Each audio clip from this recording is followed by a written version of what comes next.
Ready to make a real impact every day? Join the Active Day Home Care team and help clients maintain their independence in the comfort of their own homes. Make a difference in someone's life as you provide essential daily assistance and protect their health and happiness. Earn up to $20 an hour and enjoy additional perks like optional daily pay, 401k, paid time off, ongoing educational training, and more. Join a team that values care, compassion, and your professional growth. Visit activeday.com to apply. Hello, this is the Harboring Light. I'm Mary. I give a conservative perspective about the world around me. So feedback is greatly important. Feel free to reach out to me either through the wherever means, but the best way is through email. All right, so some of the audio platforms that I'm on Spreaker, I'm on Spotify, I'm on Pandora, iHeartRadio. These are just to name a few. All right, so it's Friday, so I'm focusing in on fashion. And so the country of this week is Canada. Let's dive in.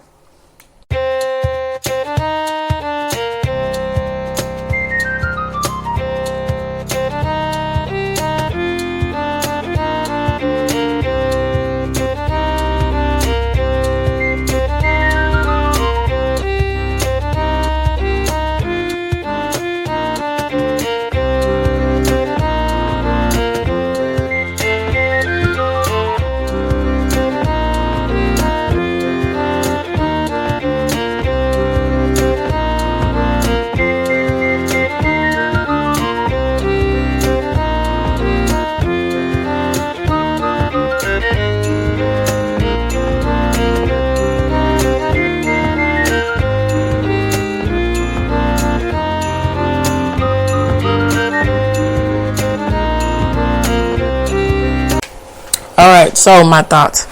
My thoughts, and I'm going to give a summary of information I've learned, and then I'm going to get into the facts to expand out on that. And let me know what you think about this format here. Alright, so Canada. You know, some say that Canada is the American brother and sister of the upper north, and Canada has a lot of rich traditions. And also, with traditions, there comes flaws with those traditions. So I'm fortunate with the aspects of, Canada isn't the only country that's caught in a crossfire of the, extreme liberalism, whatever you want to call it here. Seeing things, one all for all, but is it really for all? And having a mentality of, spreading around where, other people having that mentality, all the grass is always greener. But in actuality, it's quite far better to just hone that in and stick to your what is really the best sort of mentality to make culture, civilizations more healthy, thrive better. That leads to true progress here, And so it's quite interesting with the aspects of the textile industry, clothing industry in Canada. Now, of course, like anything else, even in America, clothing is rooted out of the necessity of needing that. What do you need in order to get through your environment? And a lot of traditional root in Canadian clothing comes from that. We gotta figure out what to make, how to perfect or maybe go a different route with something that is very durable and lasting for the terrain, the environment in which we're living in. And Canadian territory has, extreme elements to it. It's snow, rain, or more along the lines of snow and things of that nature. And so, the additional clothing, what you think about, what you see, and what's associated with Canadian clothing has to do with such cold, that type of climate. And it's really interesting in the aspects. And so, when on the other hand of that, making other sort of clothing, whether it be tourist clothing, whether it be clothing for men and women, whether it be casual, whether it be business and so forth, the Canadian culture has really put its mark in that. And there's so much to, competing with the GDP on a national scale. And, there's something to be said about the aspects and the ingenuity and the intuitiveness to know that is very prevalent to push forward and to keep up with what's relevant to make something successful, instead of having the antiquated notion that stick to something or make something harder than what it needs to be. And so in order to, and I'm going to explain it in this from this point of view here. So, starting out where it has to do with people hand making things on a small scale, and then that craftsmanship. Excuse me just a minute.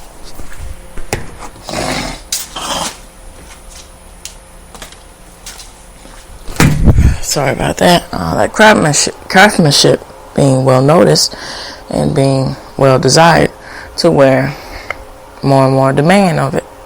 And so out of this, in order to compete on the scale globally, technology became a force to be reckoned with, and became a nice complement in order to withstand the goal of being more prosperous in a textile company in Canada.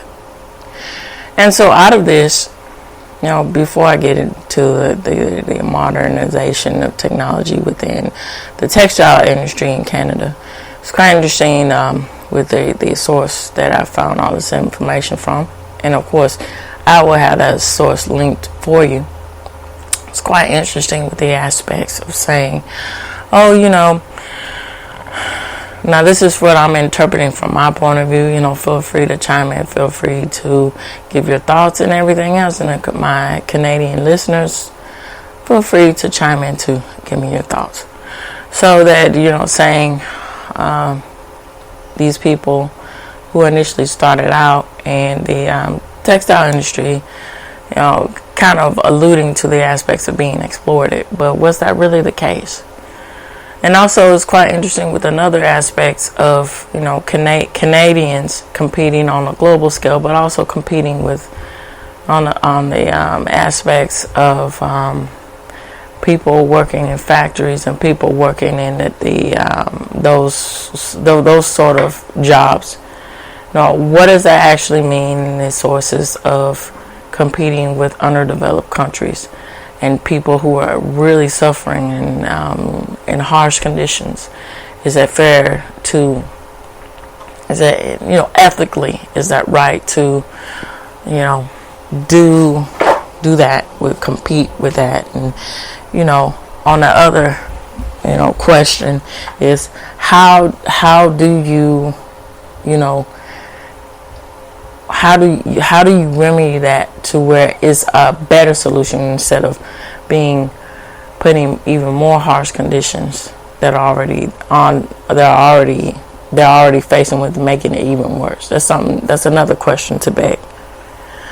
So the aspects of technology and being useful for civilization, for the production of culture, is very prevalent in the aspects of how, you go from Canadian textile industry, goes from a small scale people, and then to a larger scale, while being able to compete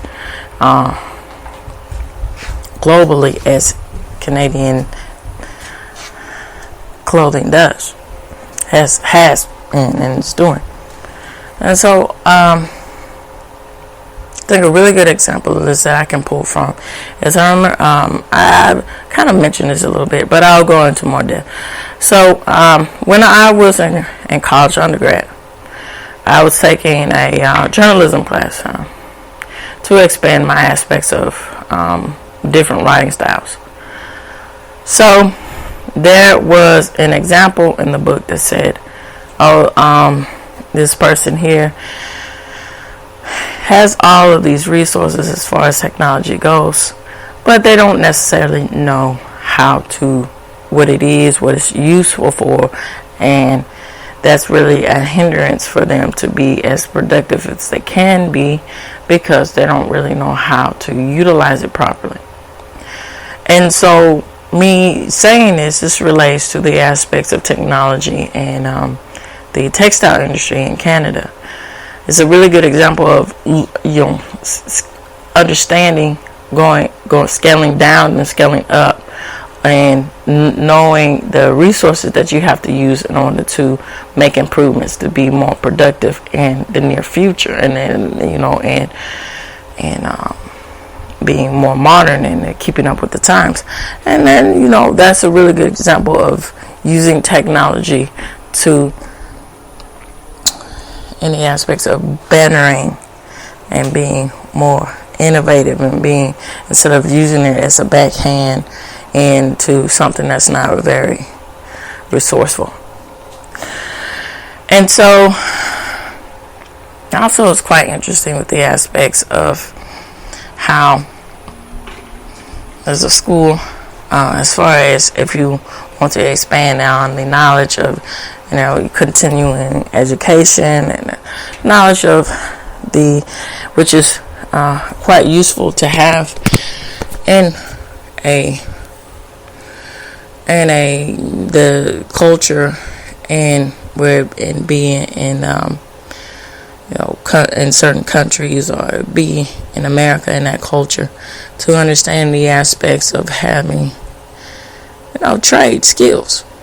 And it's one thing to be the aspects of being college educated, but also on the other hand, when I was younger, and then my husband and I, when we were young, it was this whole thing, this whole initiative, go to college, go to college, go to college, all right, yeah, go to college, but what are you going to college for? What reasons are you being, what are you going to college for? Are you going to college because somebody told you to? Whether what is actually going on behind it? Do you have a goal in mind? Going to college, or you just going just to go? You don't really have any aim. And then when you get out, what kind of sort of skill is it? The skill that did you learn this skill? Or what kind of value is put upon you that would be productive for society? And that's unfortunate. What's not really talked about a lot when you get in the aspects of higher education. This whole initiative, also on the other hand of that, to push the youth into higher, going to college and pursuing higher degrees.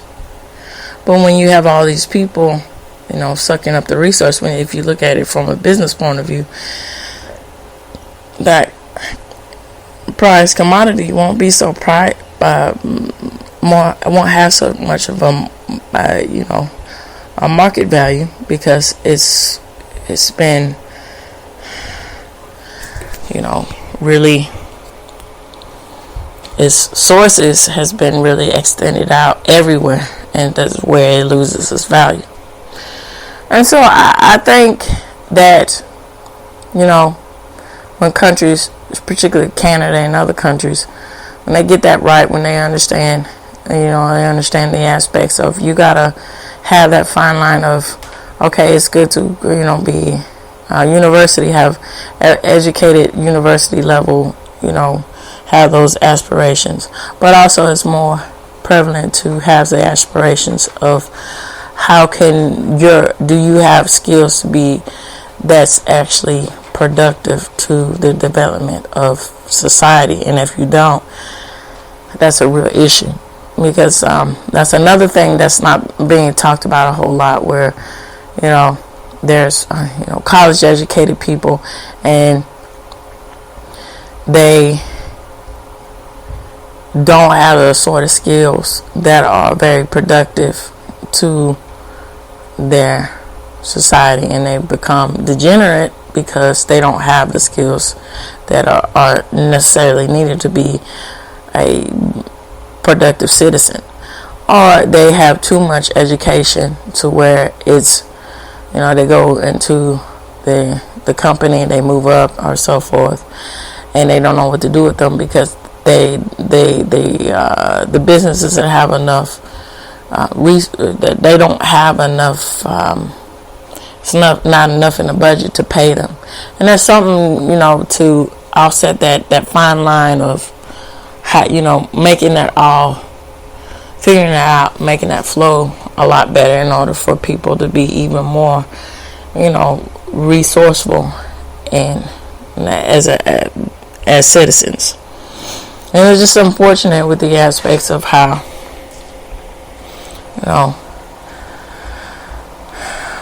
countries like Canada and then American, which American culture used to not be rooted in that, where being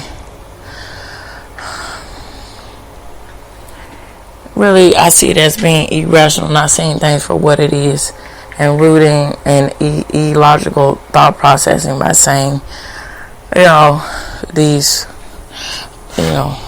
free for all things like free healthcare for everybody, which there's a problem with that when, it's just, and I'll end on this, you say free healthcare for everybody, let it live and let live. When you have that kind of attitude, you also have to have the rationality of knowing that something's gonna give, as the bottom line has to be thought about in some way or some forth, and there's got to be sacrifices to that, and there's going to be issues with that, because if you have that, again, live and let live mentality, not rooted in rationality of, if you're always, there's something to be said that what happens if not most people, I'm just being honest, most people left to their own devices, and there's not, there's, a lot of good people in society, but let's be real, there's people like this, and depending on the generation, that's a factor too, and depending on the environment in which the person is, that's a factor too, but that's not the necessary, the excuse for the rule. Mayhem can come about. And that's just something to be said with the aspects of all of this. And the aspects of, my whole point being is, when you break everything down, and with the aspects of textile industry, you are what you wear. And then when you have, its citizens really finding innovative solutions to be competitive and to be resourceful for their culture, that's something to be proud of. and getting them mucked up with social justice nothingness that really takes away from the traditions and the being the evolution, enlightenment of the culture. That's something to be said. Alright, with all that said, I'm going to get into more facts about the fashion, the culture, the fashion. Well, more the fashion. And that's those chicken and egg sort of thing. Fashion, brings about culture. But anyway, I'm going to end on talking about all the facts. Here we go. Alright, so of course, sources will be provided for you. Okay. I'm looking this up here. Okay. Alright.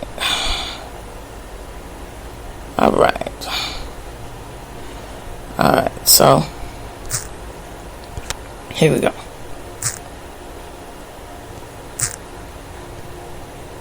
Alright, that's weird. I don't know why it's doing that.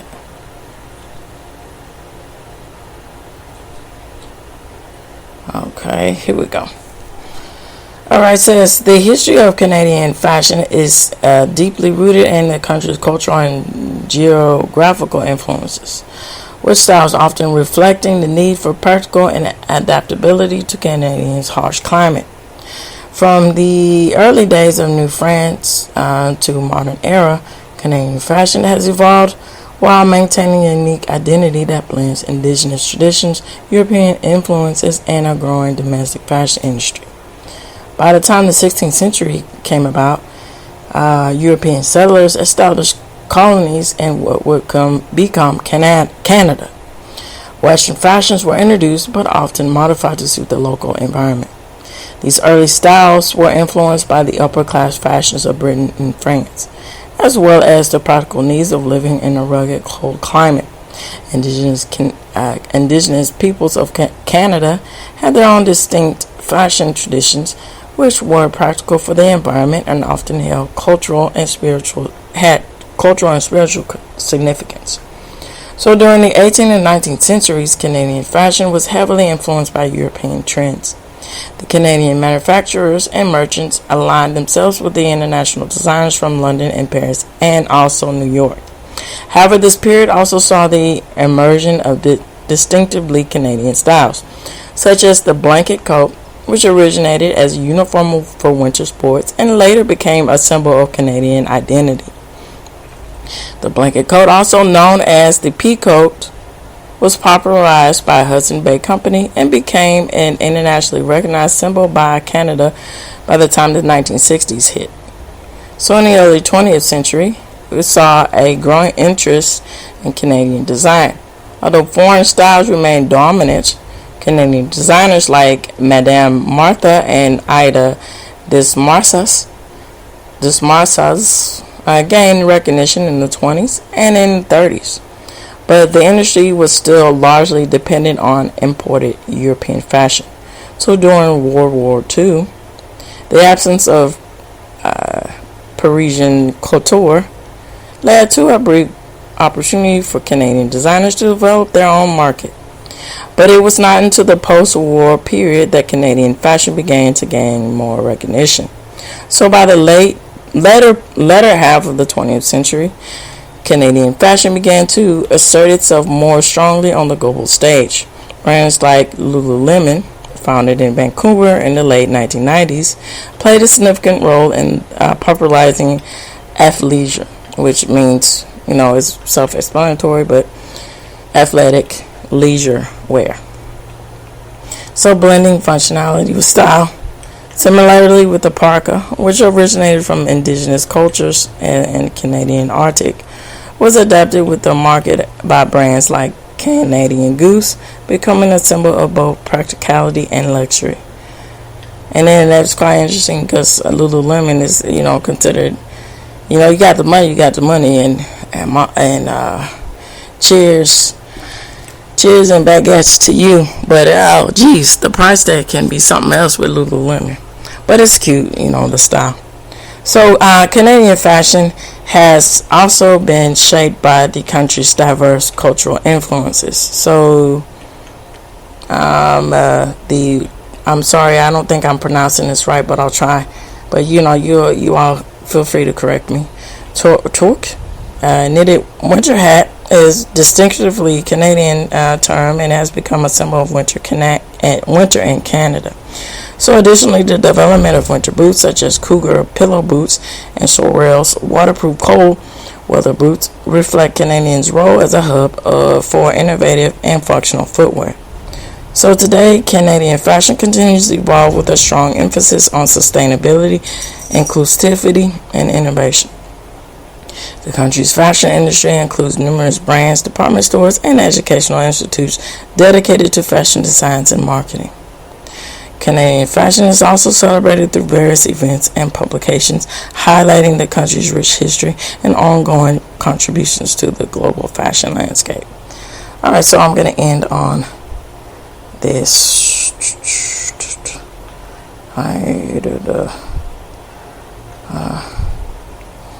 I'll pull it up for you right quick. I'm gonna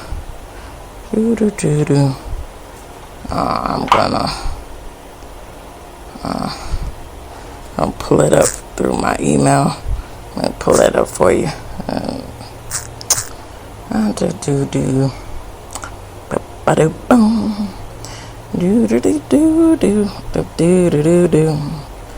Alright, here we go.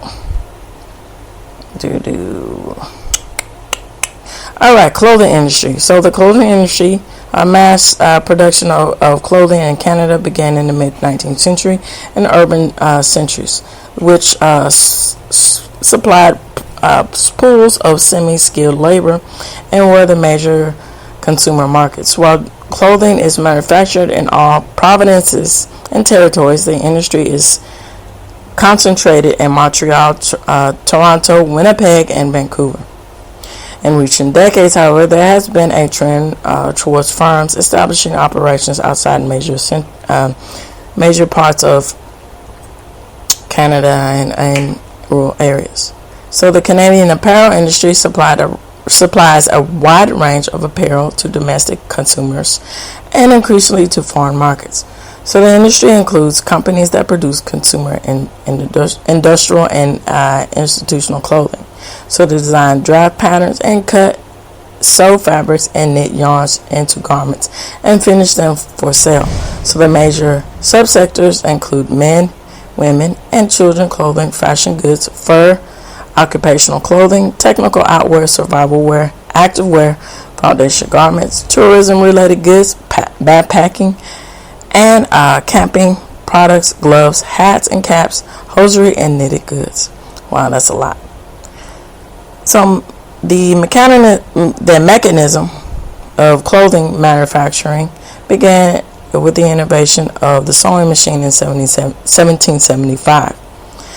So Elias Howe obtained patents in the U.S. in 1846. So mass production began during the American Civil War when large numbers of blue and gray military uniforms were needed to distinguish friend and foe. So the increasing sophistication of machines combined with immigration of skilled workers from the U.S. continued a new production industry in Canada. Custom tailors and seamstresses had produced clothing in Canada from the time of Samuel D. Champlain, but when the volume production methods were developed in the U.S., they were soon adapted in Canada, and local craftsmen became entrepreneurial employers. So their factories were located in Montreal, Toronto, and Winnipeg, where they could find immigrant labor and young local women. See, this is what I'm talking about. The implications of that.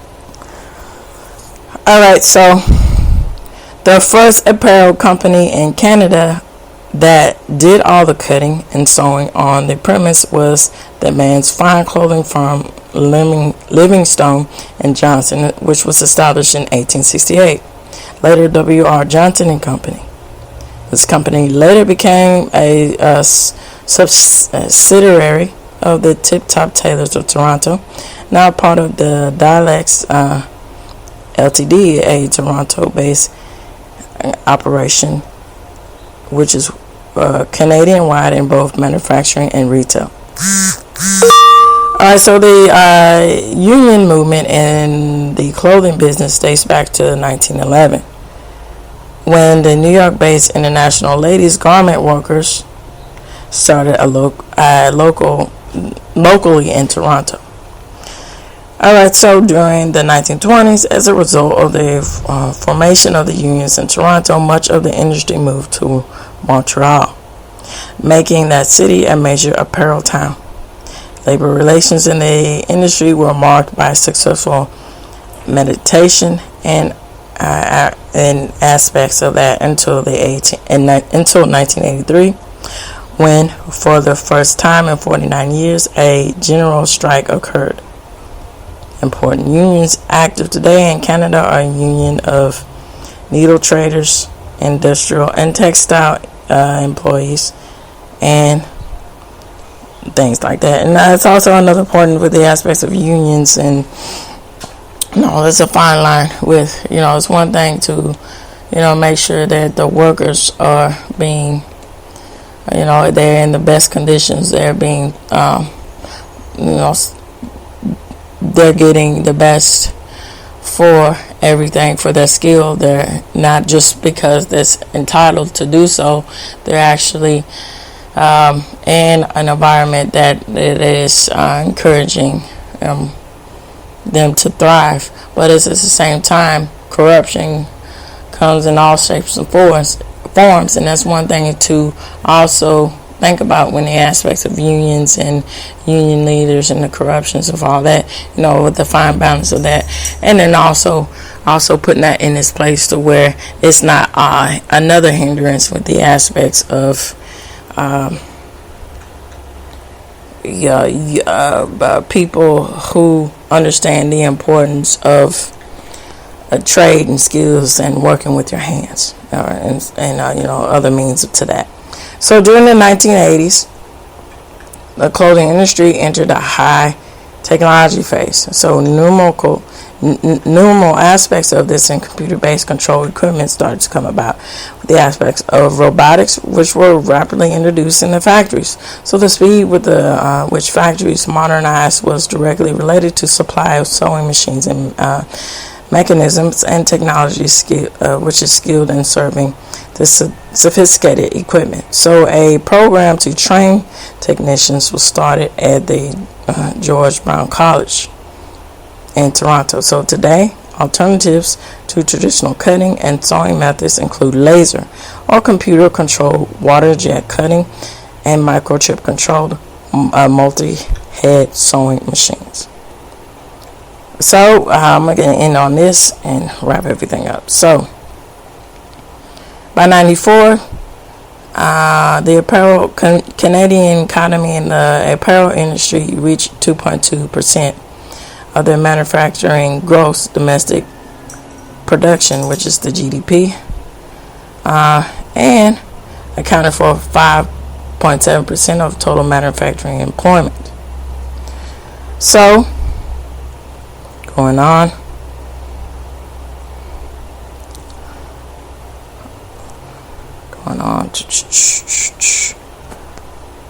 So, there is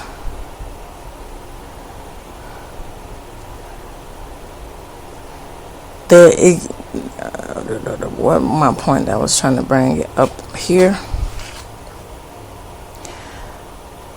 So by the 90s, that was when it is hitting its boom.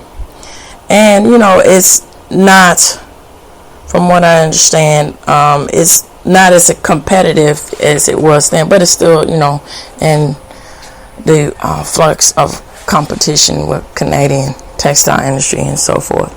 So I'm going to end on this.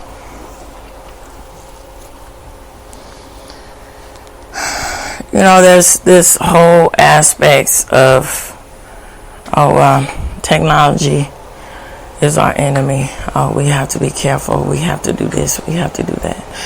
And, there's a lot of grievances to that. But also with the aspects, there's another aspect, alternative to that, is to implement technology to really improve the aspects of the quality of life. And that's something to be thought about of, not only in other aspects of life as shelter and so forth, but something that's producing clothing. That's something to be thought about of in the aspects of helping to improve the economy. And then also with the aspects of what you wear, that also brings a lot of root and aspects of the culture and the traditions and what's valued to that culture, with how the citizens, with what they wear and what they choose to buy and everything else. So with that said, this reaches the end of the Harboring Light. So I can't stress enough, please give me feedback and feel free to reach out to me. So this reaches the end. Tune in, turn up, and definitely take care. Bye bye for now.